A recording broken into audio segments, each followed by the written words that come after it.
noite, boa noite. Meu nome é Letícia, hoje é terça-feira e essa aqui é a live Conversas de Coragem. Essa live que eu faço todas as terças-feiras, nesse bate-papo com as mães, para que a gente quebre esse estereótipo da mãe perfeita, que a gente quebre essa ideia, esse ideal de que nós temos que ser perfeitos. O papo aqui hoje que eu tenho trazido e as nossas reflexões são para quebrar essa ideia da perfeição. Eu quero conversar com as pessoas imperfeitas e as pessoas que estão buscando sim o seu momento de excelência, buscando se conectar com o seu melhor. É para isso que a gente tem esse nosso papo de coragem, esse papo que traz essa injeção de atitude para a gente enfrentar os desafios do cotidiano, para a gente aprender a não se congelar frente àquelas situações desafiadoras. Hoje eu me coloquei uma proposição bem desafiadora de falar de um tema que no meu consultório eu converso com os pacientes, a gente traz esse assunto em algumas situações, mas eu nunca elaborei uma forma de expressar sobre isso, esse raciocínio aqui nessa live, aqui nesse bate-papo. A minha ideia hoje é conversar com as mães e trazer essa reflexão para você sobre atitudes reativas, né? E o quanto isso aumenta a tua sobrecarga, quanto isso pode fazer com que teu cotidiano familiar, teu cotidiano com a maternidade seja muito mais cansativo e como a gente ter uma atitude proativa. Essa é a minha proposta desse bate-papo hoje. É um assunto que a minha ideia é trazer para uma ótica da maternidade, para esse cotidiano da maternidade, mas tu pode também acabar fazendo correlatos e paralelos para tua vida cotidiana de trabalho ou para pessoas que não estão vivendo esses momentos da maternidade. A ideia hoje é realmente fazer um papo. Eu vou trazer uma proposição de reflexão. Eu já deixei fixado ali que momentos a gente é mais reativo e como a gente pode ir para essa postura proativa. E eu vou te mostrar que quando tu é reativa, na verdade tu tá perdendo tempo e tá aumentando o teu cansaço. Quando eu pensei esse papo hoje aqui da live, né, essa temática, como eu estava falando antes, assim, não é uma temática que eu tenha trabalhado ela já ao longo dos nossos encontros aqui de coragem, ou mesmo nas postagens, ela é uma temática aqui para esse universo que eu tenho compartilhado bem recente. Eu estava estudando sobre as questões da rotina materna, sobre o cotidiano, sobre as dificuldades de manter essa constância, essa permanência de uma rotina. E me deparei com alguns assuntos justamente falando de o quanto atitudes e comportamentos reativos acabam aumentando essa sobrecarga materna e fazendo com que as mães aumentassem esse cansaço.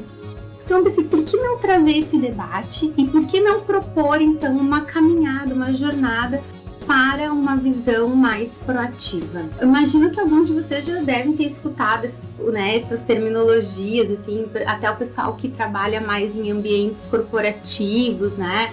Sempre isso é colocado para gestão, para que tenha, né, um colaborador mais proativo, sair de perfis mais de reatividade, enfim. Mas eu tô trazendo essa temática para essa nossa realidade do cotidiano materno, para essa relação da maternidade com os filhos, com a criação dos filhos. É aquele conceito da parentalidade. O que dá para entender que é a reatividade? De que ponto de vista que eu tô partindo? Ela é uma atitude comportamental ou ela é uma atitude baseada em emoções, em sentimentos?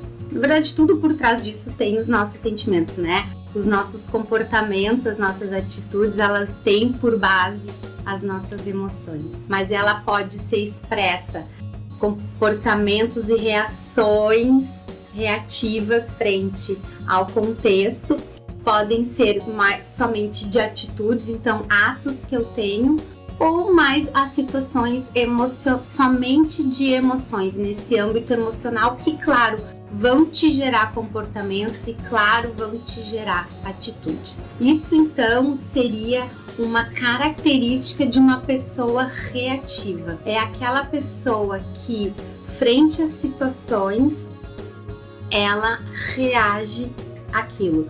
Eu peço, ela faz. O filho tirou os tênis e eu mando guardar. Ou eu saio recolhendo os tênis. Eu somente vou reagindo frente àquelas situações. Dentro de uma empresa, aquele funcionário que só faz aquilo que lhe é pedido. Então, essas são atitudes de comportamento. Acho bem interessante uma analogia, atitudes de bombeiro. Tem o fogo, eu vou lá e apago o fogo. Eu simplesmente reajo frente àquele contexto, né? Fez cocô, eu vou limpar. Chorou, eu vou dar de mamar.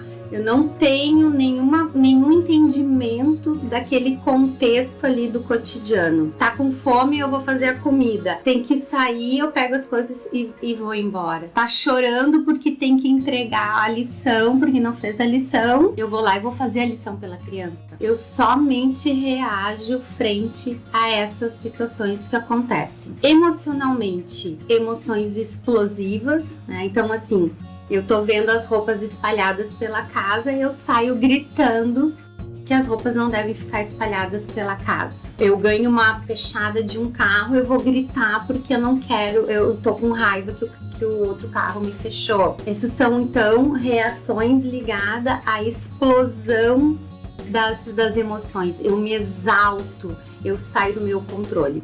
Também pode ser um tipo de atitude reativa, não falar nada, começar a guardar, e geralmente a pessoa que guarda, né, que tem essa atitude de guardar, é a que vai lá e vai fazer pelos outros.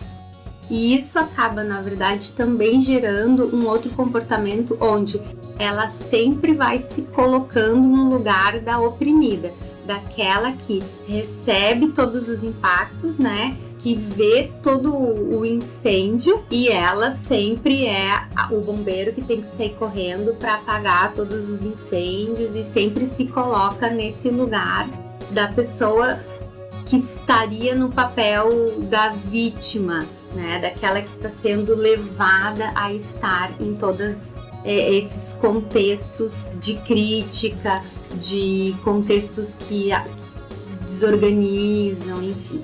Então, essas são as atitudes reativas, essas são as características de uma pessoa que pratica mais atitudes reativas no seu cotidiano. Geralmente, essa atitude de bombeiro, né, elas acabam dando essa sensação de que tudo vira uma emergência. Então, esses comportamentos reativos acabam trazendo sempre uma sensação de que tu vive na urgência, de que tu vive sempre buscando ter que apagar o fogo daquilo que está acontecendo. Então, o choro da criança, ele tem que acabar, porque ela está desesperada e ela não pode ficar chorando. Então, eu preciso ir lá e acabar com esse fogo. Não fez a lição de casa, eu tenho que ir lá e dar jeito para que essa lição aconteça. As roupas estão espalhadas pela casa, eu tenho que ajeitar todas essas roupas, as roupas têm que ir para o lugar. Não tem roupa limpa para usar, bom, então eu vou ter que dar um jeito de usar. Tudo tem que acontecer na urgência. Então, principalmente essas situações ligadas a até necessidades básicas, né? Fome, sono. Então, daqui a pouco a criança tá ali começando a dormir, enfim, aí eu me dou conta que eu tenho que botar ela na cama. Então, sempre essa última hora, sempre esses momentos onde tudo tá acontecendo e você só tá reagindo.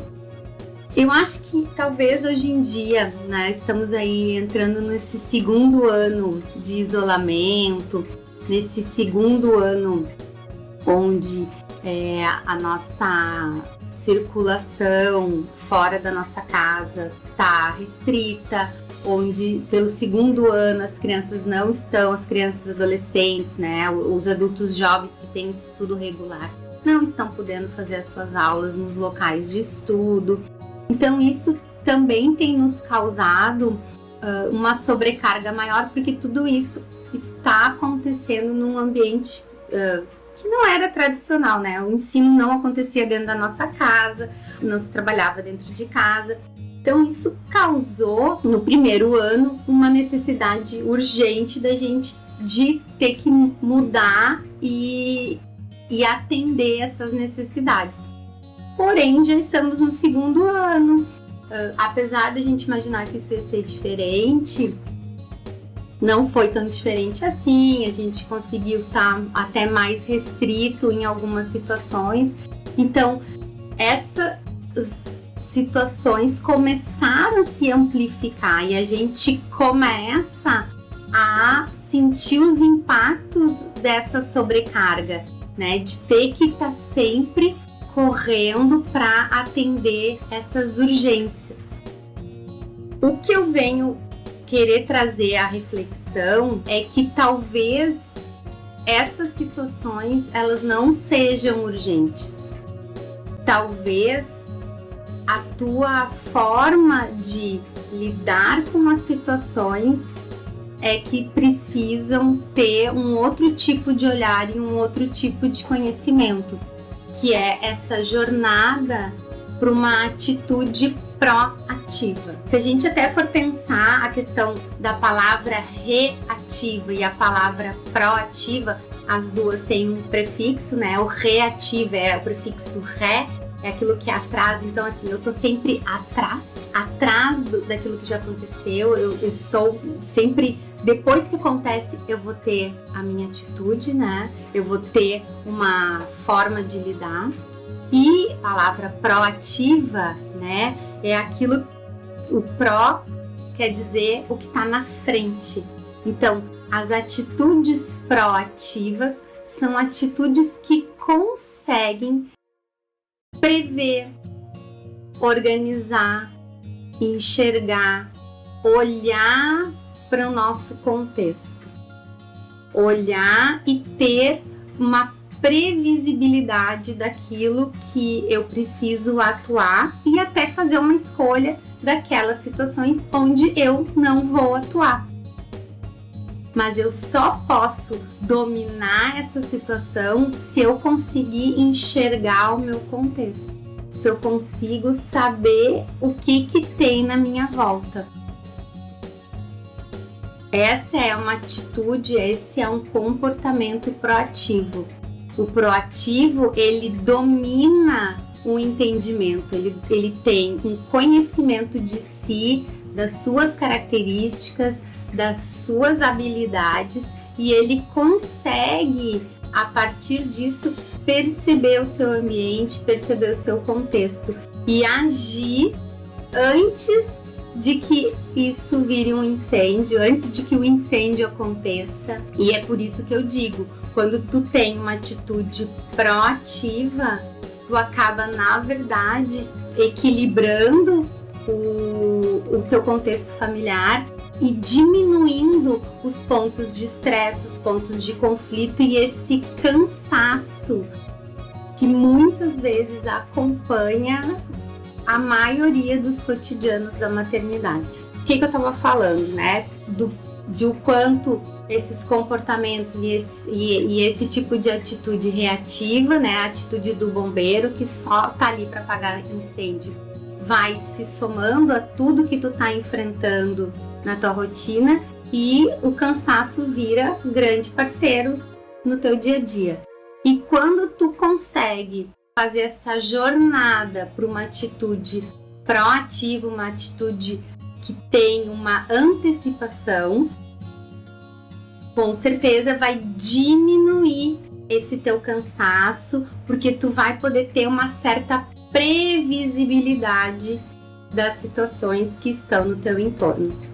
E aí é que eu quero te contar o quanto eu tenho tentado estruturar e trazer aqui para as mães um olhar de um tripé de atitudes que para mim é imprescindível para que a gente possa ter essa maternidade real, que a gente saia desse olhar da perfeição, desse ideal estereotipado de que a vida tem que ser perfeita e que a gente possa viver dentro da realidade com as nossas imperfeições, com as nossas vulnerabilidades.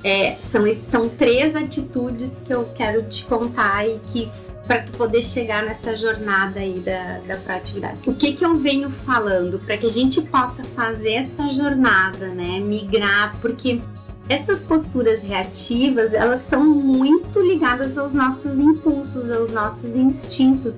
É claro, quando eu enxergo uma criança, um filho, pequeno, grande, um adolescente chorando, o meu primeiro impulso é atender, é acolher esse choro, né? O choro, ele nos traz memórias muito ligadas àquele bebê indefeso que não sabia como reagir ao mundo, né? E que eu precisava acolher.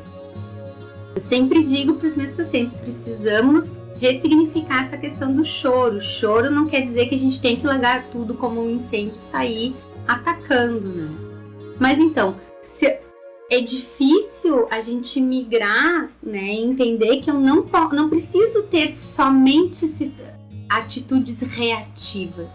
Eu não preciso somente estar atacando tudo como se eu vivesse num corpo de bombeiros apagando só incêndio. Mas que eu posso escolher ter uma postura proativa, onde eu vou poder conhecer o meu entorno, conhecer e construir essa noção da previsibilidade. Sim, o choro está muito ligado ao sofrimento, à dor, e às vezes o choro ele é uma emoção somente de regulação, de desconforto, de frustrações, né? Às vezes não quer dizer que precisa ser atendido, é uma expressão. Crianças muito pequenas choram porque elas ainda não sabem falar. Elas ainda não estão alfabetizadas nas suas emoções, né?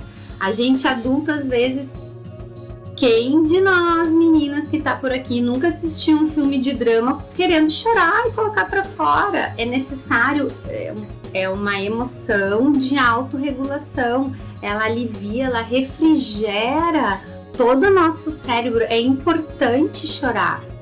Cortar choro ou coisa horrorosa. Coisa mais horrorosa é que quando tu quer chorar e alguém vem te cortar, né? Aquilo me é retirado, assim. Então a gente precisa ressignificar e entender o que eu falo sempre, né? Do iceberg do comportamento da criança, né? Aquilo que a gente está enxergando é só aquela pontinha, tem um bloco de gelo gigante lá embaixo, né? De sensações, de frustrações, de fase do desenvolvimento que ainda não sabe se expressar adequadamente, não consegue lidar com as suas frustrações, né? Ainda é muito imediatista, muito egocentrado em alguns momentos, né? Enfim, então por isso que eu venho construindo aqui nas nossas conversas de coragem, nesse material que eu tenho entregue para vocês, o pessoal que está lá na minha lista VIP, né, que já participou das semanas de podcast, né? Eu sempre tenho falado que a gente precisa ter algumas atitudes. E hoje, para mim, isso está muito claro que isso está baseado num tripé. É um tripé que vai do autoconhecimento, então é saber de mim, é me conhecer, é ter essa noção de mim.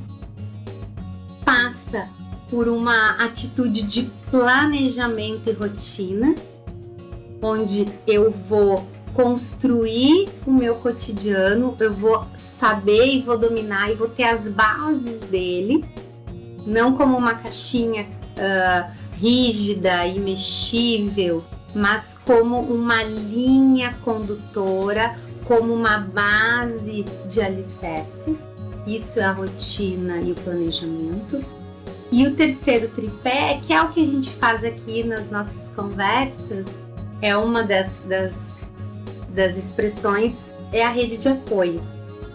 É ter esses momentos de troca, de partilha, de buscar conhecimentos, de momentos de acolhida, que podem ser aqui pela internet, grupos de WhatsApp, a nossa família extensiva, amigas e às vezes um profissional. Um profissional capacitado também é rede de apoio.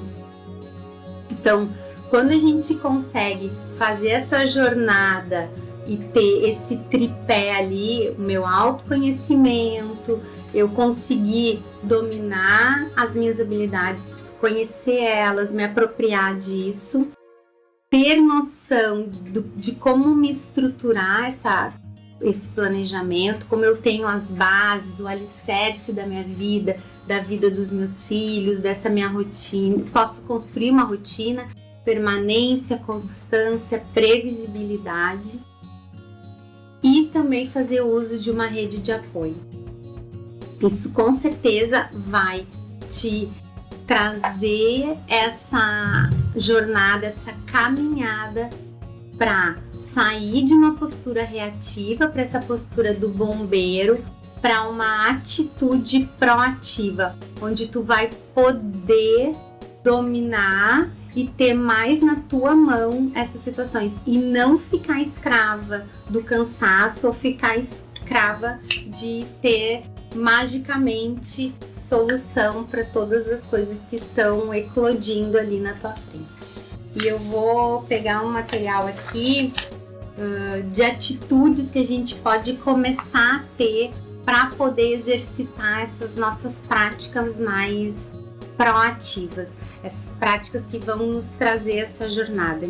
Estou pegando aqui nas minhas anotações. Esse tempo que eu estou aqui é um tempo que eu estou partilhando o que eu realmente acredito que possa fazer com que a gente tenha um futuro melhor. Gente, não tem como eu falar de uma maneira mais direta isso para vocês. Eu realmente acredito que faz diferença esse cuidado para as mães, faz uma diferença para o nosso futuro. Quem são o nosso futuro? São os filhos, são as crianças que estão por aí, são os adolescentes.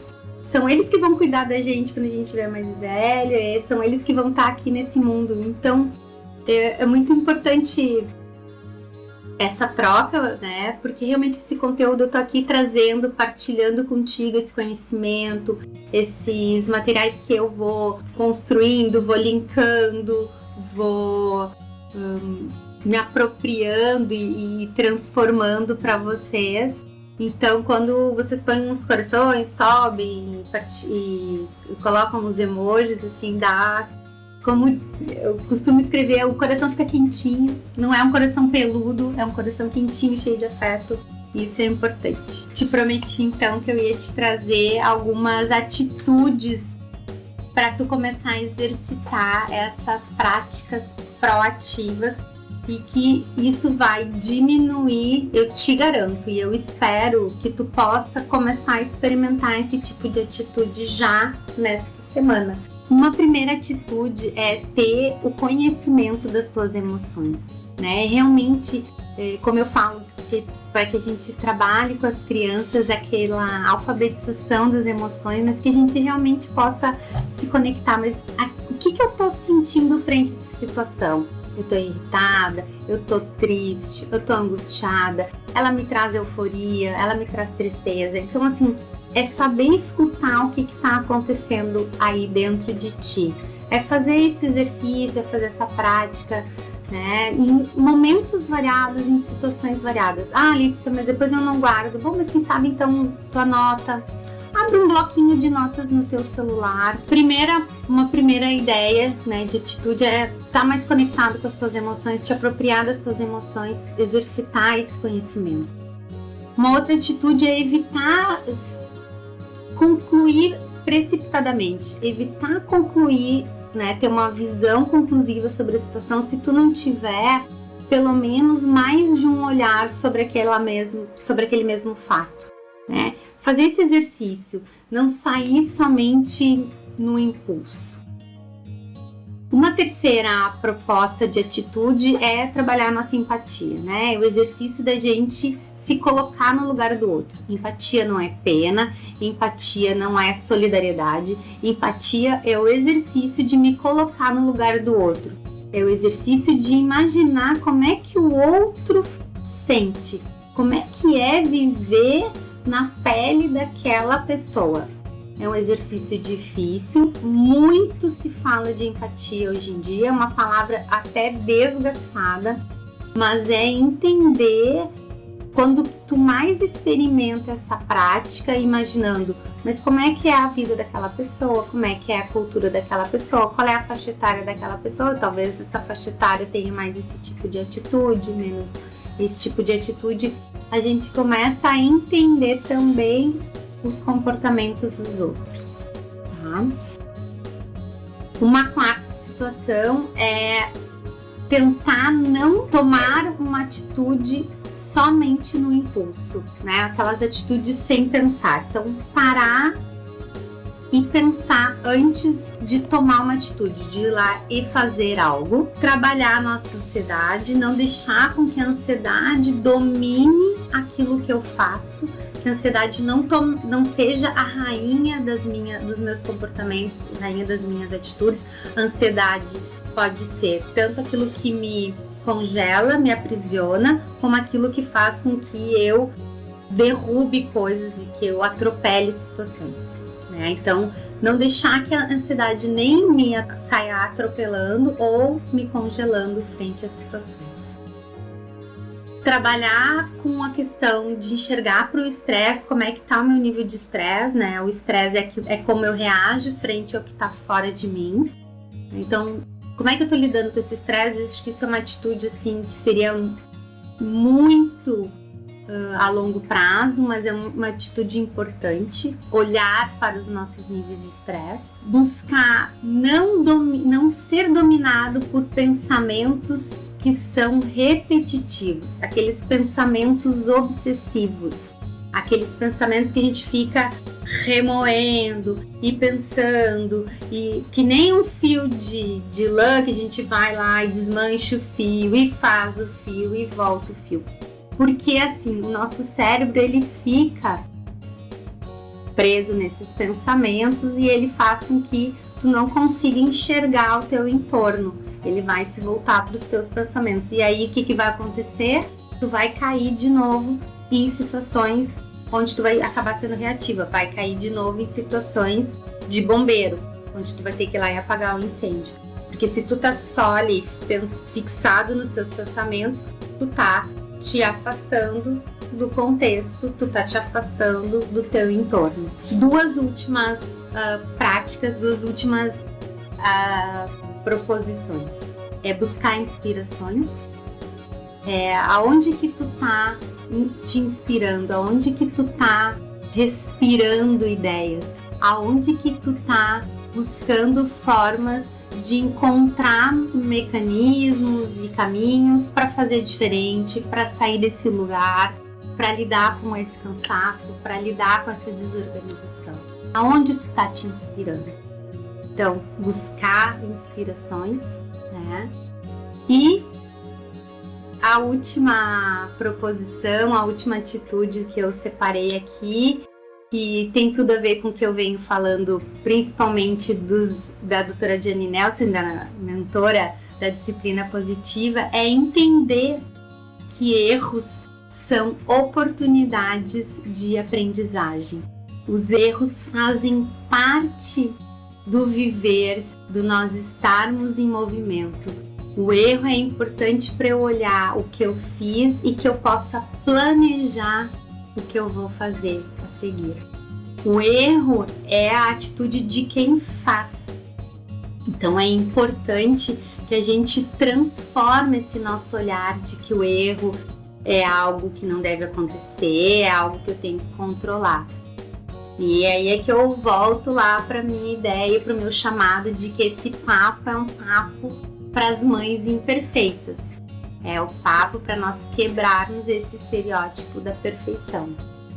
E é por isso que a gente está aqui se encorajando, se inspirando, e é por isso que é importante que a gente olhe para a nossa realidade, né? Não esquecendo esse tripé que começa nessa visão do autoconhecimento, o meu auto-estar própria de mim mesma, né? Onde eu vou poder ter um planejamento, a segunda pontinha do tripé, esse planejamento, a minha rotina, onde eu vou trabalhar com a previsibilidade, com a constância, com a permanência, esse alicerce da parentalidade. E e ter também uma rede de apoio para poder trocar, para poder me inspirar. Seja uma rede de apoio profissional, como as nossas trocas aqui, gratuito, uma rede de apoio paga, mas essas nossas redes de apoio, a própria família, trocas no WhatsApp. Eu sei que tem vários grupos de WhatsApp e que a gente pode sim utilizar. Por quê? Porque tem ali situações em comum, tem pessoas que podem nos inspirar a encontrar caminhos para sair dessa atitude de bombeiro. Porque cansa, e é isso que a gente vem conversando aqui, sobre esse cansaço. Esse cansaço faz com que tu não pense, esse cansaço faz com que tu leve as situações na ponta de faca, né? Querendo realmente apagar o incêndio. E quando tu consegue enxergar que tem um contexto maior, né? Uma atitude proativa, por exemplo, de que aquele choro não necessariamente eu preciso lá interromper, mas é porque ele ficou frustrado, ele queria um brinquedo, não conseguiu aquele brinquedo, teve uma disputa entre irmãos e vai acalmar, e ele vai acalmar e vai passar, ele somente está se expressando. Se eu consigo trabalhar a questão do pertencimento dos filhos, né, nessa rotina de casa, de que todos ali contribuem para o andamento das situações. Talvez quando eu estiver fazendo a janta, quando eu estiver fazendo a refeição no almoço, eles vão estar colocando a mesa e todos vão estar envolvidos nisso. E eu não vou ter que sair correndo para fazer a refeição, ainda arrumar a mesa e chamar as crianças e botar todo mundo para comer, porque isso naturalmente já houve um planejamento, já houve uma rotina construída. Esse material que eu trouxe, eu quero poder falar mais disso em outros encontros, né? Principalmente trabalhar aqui, trazer mais para vocês essa ideia desse tripé do autoconhecimento, do planejamento da rotina e da rede de apoio. Eu quero que a gente possa realmente construir essa onda. A minha lista VIP é muito fácil de tu participar. Na minha bio aqui do Instagram tem um link que vai te levar direto pro meu contato. Para quem tá vendo gravado, é o mesmo caminho, é só entrar por ali e me chamar que eu vou te adicionar. Não é um grupo, não tem troca, não tem conversa, somente tu vai receber o material que eu entrego. Sempre que tem uma novidade, sempre que eu vou lançar um curso ou que eu vou fazer uma mentoria, eu primeiro vou colocar para o pessoal da lista VIP, tá? Sempre o pessoal da lista VIP vai receber antes essas informações do que o pessoal aqui do Instagram. É importante contar também para vocês, o que a gente ia reforçar aqui para vocês, do canal do YouTube. A gente quer muito aumentar o número de inscritos, para aquilo lá começar a fluir melhor. Então a gente ampliar essas nossas conversas de coragem também para o YouTube, certo? Também tá ali o link na bio do perfil aqui no Instagram. E vamos trazer mais gente lá, papinho de youtuber. Clica no sininho, dá o seu joinha lá, estão editados, né? As lives que eu faço aqui, elas são editadas lá pro YouTube. Então tá nesse formato pro YouTube, tu pode escutar depois também. Lista VIP, YouTube. Um beijo bem grande, até semana que vem. Tchau, tchau, gente.